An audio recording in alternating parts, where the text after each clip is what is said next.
Hello दोस्तों, नमस्कार। मेरा नाम अनूप मिश्रा है। मैं आप सभी के सामने शिक्षा जगत से जुड़े समाचार को लेकर उपस्थित हुआ हूं। तो आइए चलिए समाचार को विस्तार पूर्वक देखते हैं। इसके पहले दोस्तों, आपसे एक अपील है कि अगर आप चैनल पर नए हैं, शिक्षा विभाग से जुड़ी अपडेट को जानना चाहते हैं, तो कृपया आप अपने चैनल लर्न विथ हल्का के परिवार से जुड़े और मुझे प्रोत्साहन के रूप में सहयोग करें।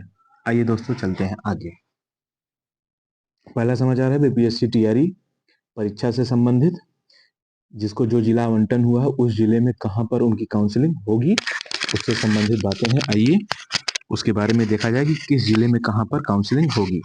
तो पटना में काउंसलिंग होगी राजकीय बालिका उच्च माध्यमिक विद्यालय गर्दनीबाग पटना में सभी विषयों की। नालंदा में काउंसलिंग होगी नालंदा कॉलेजिएट स्कूल बिहार शरीफ में सभी विषयों की। भोजपुर में काउंसलिंग होगी डीआरसीसी धरारा आरा में सभी विषयों की। बक्सर में काउंसलिंग होगी एमपी उच्चतर विद्यालय बक्सर में सभी विषयों की। कैमूर में काउंसलिंग होगी डीआरसीसी भभुआ में सभी विषयों की। रोहतास में काउंसलिंग होगी डीआरसीसी मोकरा सासाराम में सभी विषयों की। जहानाबाद में काउंसलिंग होगी गांधी स्मारक इंटर स्कूल जहानाबाद में सभी विषयों की। अरवल में काउंसलिंग होगी डीआरसीसी अरवल में सभी विषयों की। नालंदा में काउंसलिंग होगी डीआरसीसी नवादा में सभी विषयों की। औरंगाबाद में काउंसलिंग होगी बीआरसी औरंगाबाद में सभी विषयों की। शिवहर में काउंसलिंग होगी डीआरसीसी शिवहर में सभी विषयों की। वैशाली में काउंसलिंग होगी जीए इंटर इंटर हाई स्कूल में हाजीपुर में सभी स्कूलों की। पूर्वी चंपारण में काउंसलिंग होगी डी आईआईटी छितौनी में सभी विषयों की। पश्चिमी चंपारण में काउंसलिंग होगी डीआरसीसी बेतिया में बेतिया अरेराज रोड में सभी विषयों की। सारण जिले की काउंसलिंग हुई डीआरसीसी सारण में। सिवान की काउंसलिंग होगी खेल भवन सिवान में। गोपालगंज की काउंसलिंग होगी अंबेडकर भवन अंबेडकर चौक गोपालगंज में। दरभंगा की काउंसलिंग होगी +2 एमएल एकेडमिक लहरीसराय दरभंगा में। मधुबनी की काउंसलिंग हुई डीआरसीसी मिथाली मधुबनी में। समस्तीपुर की काउंसलिंग हुई समस्तीपुर कॉलेज समस्तीपुर में। सहरसा की काउंसलिंग हुई परीक्षा भवन सह क्षेत्रीय कार्यालय सहरसा में। सुपौल की काउंसलिंग होगी डीआरसीसी सुपौल में। मधेपुरा की काउंसलिंग होगी डीआरसीसी मधेपुरा में। पूर्णिया की काउंसलिंग होगी डीआरसीसी प्रखंड कार्यालय परिसर अररिया में। उच्च माध्यमिक अररिया चांदनी चौक अररिया के पास। किशनगंज की काउंसलिंग होगी girl high school Dumaria Kishanganj में। कटिहार की काउंसलिंग होगी डीआरसीसी भवन कटिहार सदर ब्लॉक ऑफिस कटिहार के पीछे। भागलपुर की काउंसलिंग होगी डीआरसीसी भागलपुर में। बांका की काउंसलिंग डीआरसीसी बांका में। मुंगेर की काउंसलिंग डीआरसीसी मुंगेर। शेखपुरा की काउंसलिंग डीआरसीसी शेखपुरा। लखीसराय की काउंसलिंग डीआरसीसी लखीसराय। जमुई की counselling DRCC Dhadhaur Jamui Sikandra road Jamui. Khagaria की counselling JN KT inter college में। बेगूसराय की काउंसलिंग होगी डीआरसीसी बेगूसराय में। गया की काउंसलिंग होगी 10+2 उच्च माध्यमिक चंदौली में। नवादा की काउंसलिंग होगी डीआरसीसी नवादा में। मुजफ्फरपुर की काउंसलिंग होगी राजकीय जिला स्कूल पानी टंकी मुजफ्फरपुर में। इस प्रकार बीपीएससी टीआरई 3 के थ्रू जिनको जो जिला आवंटन उस जिले में इस पते पर आप जाकर अपनी काउंसलिंग करवा सकते हैं। अगला समाचार है प्रान जनरेट करने के संबंध में। आप लोग इस वीडियो को सेव कर लें और इसका स्क्रीनशॉट ले सकते हैं कि जब आप अपना प्रान नंबर जनरेट कराएंगे तो किस जिले में कहाँ कहाँ पर क्या क्या कोड है, ये दोनों कोड डालना आपको बहुत जरूरी है। आप स्क्रीनशॉट ले सकते हैं इसका। प्रान जनरेट करने में डीडीओ रजिस्ट्रेशन नंबर काम आएगा। ठीक है दोस्तों, अब बढ़ते हैं अगले समाचार की तरफ। अगला समाचार है वेतन पेंशन सहित 13,000 करोड़ का लेन देन अटका।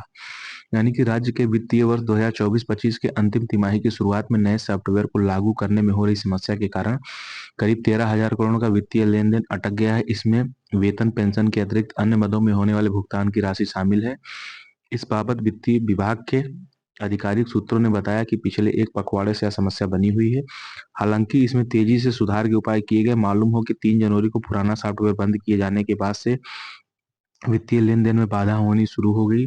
इससे विधायक विधान पार्षद अधिकारी एवं कर्मचारी सभी प्रभावित हुए हैं। विभागीय सूत्रों के अनुसार इस सॉफ्टवेयर को 3 महीने पहले लागू किए जाने के कारण यह परेशानी हुई है। इससे पूर्व इस सॉफ्टवेयर के पहले वर्जन को वित्तीय वर्ष की समाप्ति के बाद लागू किया गया था, जिससे समय रहते तकनीकी बाधाओं को दूर कर लिया गया था। ठीक है दोस्तों, वैसे 2-3 दिन में आप सभी का वेतन आ जाएगा। अगला समाचार है यूनिवर्सिटी की महिला शिक्षिका को 2 साल तक मिल सकती है चाइल्ड केयर लीव। यानी कि आप अगर हाई स्कूल इंटर कॉलेज या 1 to 12 के टीचर हैं तो आपको महिलाओं को 6 महीने का चाइल्ड केयर लीव मिलता था, लेकिन अब यूनिवर्सिटी की महिलाओं को 2 साल के लिए चाइल्ड केयर लीव मिलेगा, जो असिस्टेंट प्रोफेसर या प्रोफेसर है।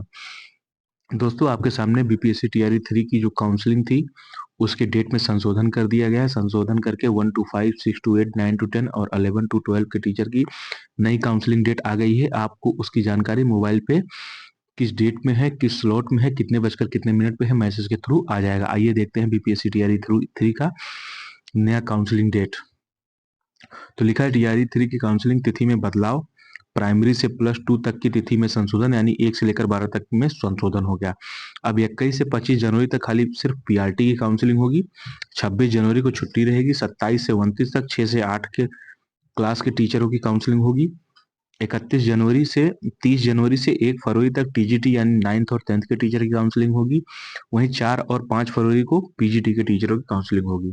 तिथिवार और स्लॉटवार सूची वेबसाइट पर उपलब्ध रहेगी। सभी अभ्यर्थियों को एसएमएस से भी इसकी जानकारी दे दी जाएगी। टाइम स्लॉट के अनुसार काउंटर पर अभ्यर्थी का नाम खुलेगा। उसके पहले या बाद में जाने पर आपकी को दिक्कत होगी। ठीक है दोस्तों, अगले समाचार की तरफ बढ़ते हैं। यही चीजें आप यहाँ पर देख सकते हैं जो सरकारी नोटिस आया है। 1 से 5 की काउंसलिंग 21 से 25 जनवरी तक, 6 से 8 की काउंसलिंग 27 से 29 जनवरी तक, 9 से 10 की काउंसलिंग 30 से 1 फरवरी तक, 11-12 की काउंसलिंग 4 से 5 फरवरी तक। आइए अगले समाचार की तरफ बढ़ते हैं। अगला समाचार है मैट्रिक की प्रायोगिक परीक्षा कल से, यानी कल से मैट्रिक की प्रायोगिक परीक्षा शुरू, यानी कक्षा 10 की 21, 22 और 23 3 दिन इन लोग का परीक्षा होगा। ये लोग अपने अपने विद्यालय में पहुंचकर परीक्षा को देकर के पास हो और बोर्ड परीक्षा बैठने के लिए एलिजिबल हो जाए और अच्छे नंबर से पास हो। यही ढेर सारी शुभकामनाएं। अगला समाचार है बीटेक की डिग्री लेकर सेना में अधिकारी बनेंगे अब ऑफिसर। एनडीए में संशोधन, कोर्स अगले वर्ष से लागू किया जाएगा। तकनीकी के बढ़ते प्रयोग को देखते हुए यह बदलाव किया गया है। अगला समाचार है किताबों के लिए बच्चों को नहीं करना होगा इंतजार। 14 जिलों में किताबें पहुंचने लगी हैं। निगम की ओर से बिहार पाठ्य पुस्तक प्रकाशन निगम भेज रहा है किताबें। किताबों के साथ ही भेजी जा रही हैं अभ्यास पुस्तिका भी। समग्र शिक्षा अभियान में दी जाती है निःशुल्क किताबें। कक्षा 6 से 8 के बच्चों को दी जाएंगी कंप्यूटर की भी किताबें। पहली बार ऐसा होगा बिहार में कक्षा 6 से 8 के बच्चों को कंप्यूटर की किताब बिहार सरकार द्वारा छापकर दी जाएगी। जिन जिलों में पहुंचने लगी हैं कक्षा 8वीं तक की किताबें, जनवरी में ही 1/3 किताबें पूर्ति करने का लक्ष्य बनाया गया है, जिससे नए शैक्षिक वर्ष 1 अप्रैल से पढ़ाई सुचारू रूप से चलता रहे। अगला समाचार है चिन्हित बच्चे 6 से 19 आयु वर्ग के हैं। राज्य भर में घर घर जाकर किया गया सर्वे। स्कूल से वंचित 21,000 बच्चों को चिन्हित कर लिया गया है। कटिहार में सबसे जो ज्यादा बच्चे चिन्हित किए गए हैं। उसके बाद दूसरे नंबर पर सीतामढ़ी है, तीसरे पे गया है, चौथे पे भोजपुर, पांचवे पे अररिया है। इन जिलों में सबसे कम बच्चे काउंट किए गए हैं जो स्कूल नहीं जाते या छोड़ दिए। जैसे खगड़िया में सबसे कम, उससे ज्यादा शेखपुरा में, फिर उससे ज्यादा बांका में, उससे ज्यादा दरभंगा में, उससे ज्यादा बेगूसराय में। तो सरकार इस पर विचार कर रही है। ये चिंतन है हमारे समाज के लिए और जल्दी से जल्दी सरकार इसको सही करने के लिए कोई ना कोई निर्णय लेगा। अगला समाचार है सेंटअप में सफल बच्चे ही दे पाएंगे प्रायोगिक और सैद्धांतिक परीक्षा। अगर आप सेंटअप की परीक्षा में सफल नहीं है तो प्रायोगिक परीक्षा और सैद्धांतिक परीक्षा नहीं देंगे तो आप बोर्ड का एग्जाम पास नहीं कर पाएंगे और फिर आप अपने आगे की पढ़ाई सुचारू रूप से जारी नहीं रख पाएंगे। आपको उसी कक्षा में पुनः दोबारा पढ़ना पड़ेगा और प्रवेश पत्र खो जाने के बाद भी आप दे सकते हैं परीक्षा बायोमेट्रिक मिलान या फेस रिकॉग्निजेशन के हिसाब से जो आपने रजिस्ट्रेशन पर दिया है। अगला समाचार है नवनियुक्त शिक्षकों को 13 महीनों से नहीं मिला है वेतन। ये बिहार राज्य विश्वविद्यालय सेवा आयोग में नियुक्त कामेश्वर सिंह दरभंगा संस्कृत विश्वविद्यालय के करीब 60 शिक्षक बगैर वेतन 13 महीनों से सेवा दे रहे हैं। इसके कारण उनकी आर्थिक स्थिति चरमरा गई है। अब जीवन यापन पर भी संकट दिख रहा है। इसको देखते हुए विश्वविद्यालय के व्याकरण, ज्योतिष, दर्शन एवं हिंदी के शिक्षकों ने मुख्यमंत्री नीतीश कुमार, कुलाधिपति सह राज्यपाल आरिफ मोहम्मद खान को पत्र भेजकर वेतन की गुहार लगाई है। नवनियुक्त शिक्षकों ने कहा कि वह देश भर के विभिन्न हिस्सों से यहां आकर सेवा दे रहे हैं।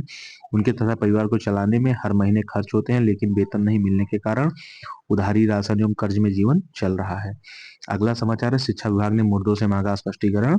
अररिया की न्यूज है शिक्षा विभाग ने कारनामे इन दिनों सुर्खियों में है। अररिया जिले के जिला कार्यक्रम पदाधिकारी यानी डीपीओ स्थापना रविनंदन ने मुर्दों से भी स्पष्टीकरण मांगा है। पत्र निर्गत होने से इंटरनेट पर मीडिया पर जमकर विभाग की खिल्ली उड़ाई जा रही है। विभाग ने शुक्रवार को इस शिक्षा कोष पोर्टल पर उपस्थित दर्ज नहीं करने वाले 1024 शिक्षकों से स्पष्टीकरण मांगा था।